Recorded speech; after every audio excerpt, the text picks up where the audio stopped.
All right, folks, let's talk about stagflation. Sounds like a bad 80s hair metal band, right? Sadly, it's way worse than a bad perm and ripped jeans.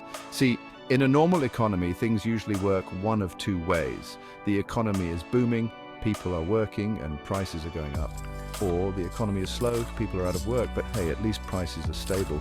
Stagflation is like that weird friend who crashes on your couch and eats all your snacks but never does the dishes. It's a nasty mix of slow economic growth, stagnation, and high inflation prices going up. Basically, your paycheck stays the same, but everything costs more. It's like trying to run up a down escalator. You're working hard, but going nowhere fast. The worst part, this double whammy makes it super hard for policymakers to fix. You can't just raise interest rates to fight inflation, because that might slow down the economy even more. And you can't just pump money into the economy to boost growth, because that might make inflation even worse. Talk about a rock and a hard place. Now, some of you might be thinking, stagflation, that sounds awfully familiar. Well, if you lived through the 1970s, you'd know why. That's when stagflation last reared its ugly head. Picture this: bell-bottoms, platform shoes, and sky-high oil prices. Not exactly a recipe for economic success. Back then, the Organization of Petroleum Exporting Countries, OPEC, decided to flex their muscles and cut oil production. The result? Global oil prices shot up like a rocket, sending shockwaves through the entire global economy. Suddenly, everything became more expensive, from gasoline to groceries to the plastic used in those groovy disco balls. But here's the kicker.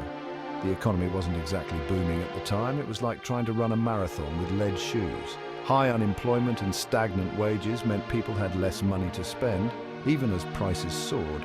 It was a recipe for economic disaster, and it took years for countries to recover.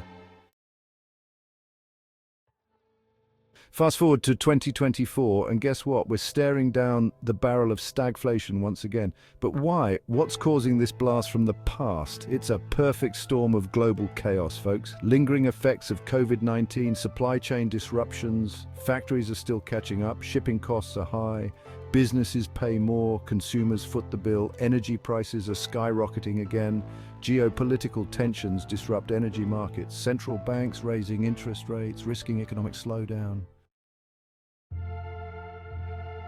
Okay, so we've talked about what stagflation is and why it's happening, but how does it actually affect you? Well, let's just say it's not pretty. Remember that feeling when you go to the grocery store and your usual bag of groceries costs twice as much? That's stagflation in action. With inflation soaring, your hard-earned money just doesn't go as far as it used to. That means you might have to cut back on things you enjoy, like eating out, traveling, or even just buying new clothes. And if you're on a fixed income, like many retirees are, stagflation can be especially brutal, but it's not just about higher prices. Stagflation also means businesses are less likely to hire, and job security takes a nosedive. Why? Because when the economy is sluggish, companies tighten their belts and postpone hiring new employees. This can lead to higher unemployment, which only makes things worse for everyone.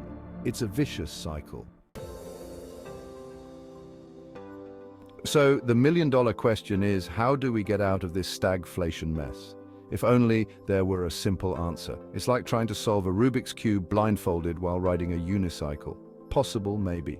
Easy? Not a chance. One thing policymakers can try is to find the right balance between controlling inflation and encouraging economic growth. It's like walking a tightrope, folks. Too much focus on inflation and the economy might tank. Too much focus on growth and inflation might spiral out of control. Another tool in the toolbox is fiscal policy. Governments can try to stimulate the economy through targeted spending or tax cuts.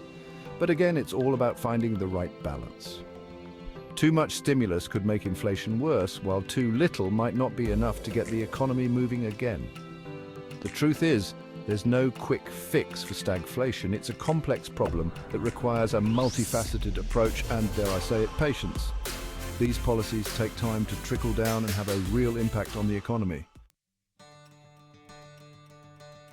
Stagflation is a real bummer, but don't despair. There are ways to navigate these choppy economic waters. First, don't panic. Knowledge is power. Understand stagflation to make informed decisions. Second, get your finances in order. Create a budget and cut non-essential expenses. Third, explore new income streams. Diversify your income for a financial cushion. Remember, you're not alone. We're all in this together. Just kidding. Or am I?